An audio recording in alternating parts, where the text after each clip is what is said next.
Hello बच्चों, मैं रश्मि जैन, अर्थशास्त्र की शिक्षिका। आप लोगों का फिर से मेरे चैनल में स्वागत है। इस वीडियो में हम पढ़ेंगे थर्ड चैप्टर, निर्धनता एक चुनौती। अब हम देखेंगे कि इस चैप्टर में हमें कौन कौन से टॉपिक्स को कवर करना है।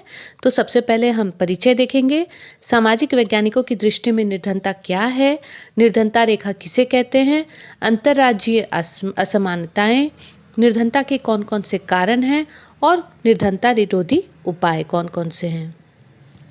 तो सबसे पहले बच्चों हम परिचय पर आते हैं। तो इस पाठ में हम निर्धनता अर्थात गरीबी पर चर्चा करेंगे, जो कि स्वतंत्र भारत के सम्मुख एक बहुत ही कठिन चुनौती है। हम और आप अपने दैनिक जीवन में अनेक ऐसे लोगों को देखते हैं जिनके बारे में हम सोचते हैं कि वे निर्धन हैं, जैसे गांव के भूमिहीन श्रमिक, ढाबों में काम करने वाले बच्चे, फटे कपड़ों में लिपटे भिखारी इत्यादि। तुम्हें पता है, वास्तव में देश का हर चौथा व्यक्ति निर्धन है। वर्ष 2011-12 में भारत में करीब 270 मिलियन या फिर 27 करोड़ लोग निर्धनता में जीते हैं। अब हम जानेंगे कि निर्धनता या गरीबी कहते किसे हैं।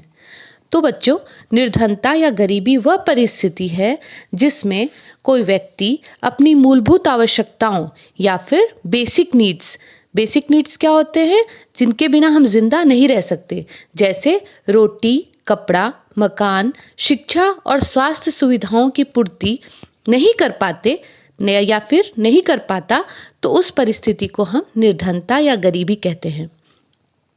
इन करोड़ों लोगों को निर्धनता की स्थिति से बाहर निकालना स्वतंत्र भारत के लिए सबसे बड़ी चुनौती है। महात्मा गांधी हमेशा इस बात पर बल देते थे कि भारत सही अर्थों में तभी स्वतंत्र होगा जब यहाँ का सबसे निर्धन व्यक्ति भी मानवीय व्यथा से मुक्त होगा। अब हम पढ़ेंगे कि सामाजिक वैज्ञानिकों की दृष्टि में निर्धनता क्या है।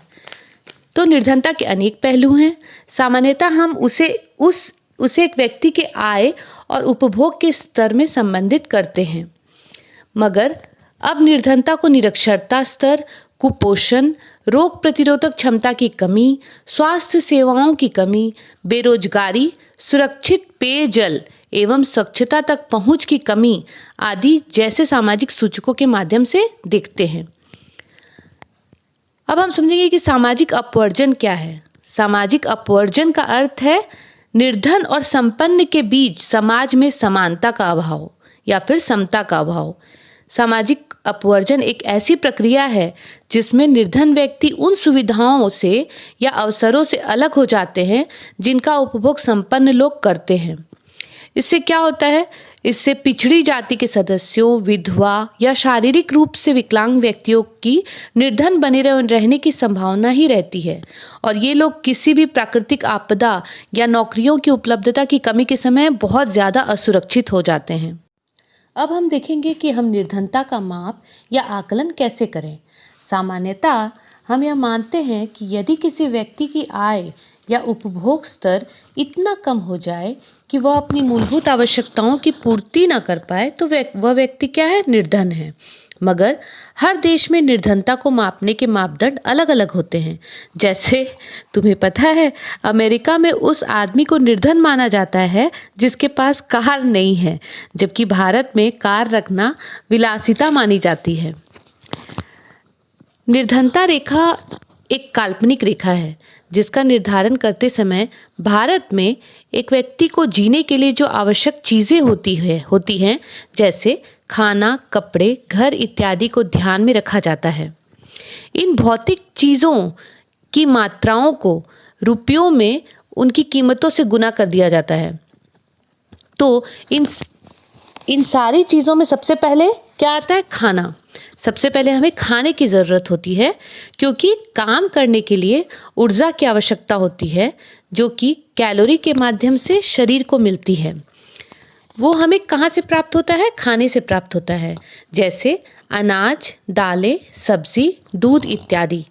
भारत में स्वीकृत कैलोरी आवश्यकता ग्रामीण क्षेत्र में 2400 कैलोरी प्रति व्यक्ति प्रतिदिन एवं शहरी क्षेत्रों में 2100 कैलोरी प्रति व्यक्ति प्रतिदिन है। अब तुम सोचोगे कि ग्रामीण क्षेत्र में कैलोरी की आवश्यकता ज़्यादा क्यों है, तो चूंकि ग्रामीण क्षेत्रों में रहने वाले लोग शहरी क्षेत्रों में रहने वाले लोगों की तुलना में ज़्यादा शारीरिक श्रम करते हैं, तो अब अनाज आदि खरीदने के लिए पैसे खर्च करने पड़ते हैं। चूंकि अनाज आदि की कीमतों में वृद्धि होती रहती है, इसलिए प्रति व्यक्ति मुद्रा को जो खर्च किया जाता है उसको समय समय पर संशोधित भी किया जाता है। वर्ष 2011-12 के अनुसार किसी व्यक्ति के लिए निर्धनता रेखा का निर्धारण ग्रामीण क्षेत्र में 816 रुपये प्रति माह और शहरी क्षेत्र में 1000 रुपये प्रति माह किया गया है। अब तुम ये भी सोच सकते हो कि ग्रामीण क्षेत्रों में कैलोरी ज़्यादा है, लेकिन पैसे सिर्फ कितने हैं, 816 रुपये में, और शहरी क्षेत्रों में 2100 कैलोरी है तो 1000 रुपये प्रति माह है। तो ऐसा क्यों है? क्योंकि ग्रामीण क्षेत्रों की तुलना में शहरी क्षेत्रों में महंगाई ज़्यादा होती है। इस प्रकार 2011-12 में रहने वाले 5 सदस्यों का एक परिवार की आय लगभग 4080 रुपये प्रति माह से कम हो तो वह परिवार निर्धनता रेखा के नीचे होगा, यानी वो क्या होगा, बिलो पॉवर्टी लाइन। निर्धनता रेखा को इंग्लिश में पॉवर्टी लाइन भी कहते हैं। इसी प्रकार शहर में रहने के लिए लोगों के 5 लोगों के परिवारों को कितने रुपए चाहिए, 5000 रुपये प्रति माह। अगर वो 5000 रुपये प्रति माह से कम कमाते हैं तो वो किस कैटेगरी में आ जाएंगे, वो बीपीएल कैटेगरी यानी बिलो पॉवर्टी लाइन के कैटेगरी में आ जाएंगे। अब निर्धनता रेखा का आकलन समय समय पर राष्ट्रीय प्रतिदर्श सर्वेक्षण संगठन अर्थात नेशनल सैंपल सर्वे ऑर्गेनाइजेशन द्वारा करवाया जाता है। अब बच्चों, ये तो हुई भारत की बात, लेकिन विकासशील देशों की तुलना के लिए विश्व बैंक, वर्ल्ड बैंक निर्धनता रेखा के मापन के लिए एक समान मानक का प्रयोग करते हैं। मतलब पूरे विश्व के लिए वो एक समान मानक का प्रयोग करते हैं, जो कितना है, $1.9।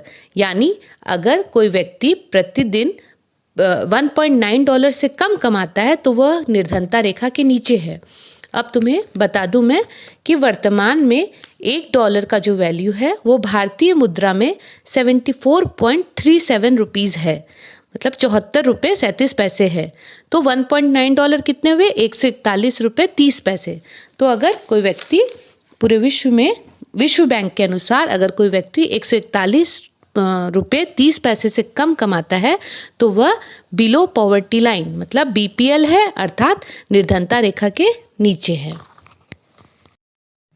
तो बच्चों, इस वीडियो में बस इतना ही। नेक्स्ट टॉपिक हम नेक्स्ट वीडियो में कवर करेंगे। Thank you.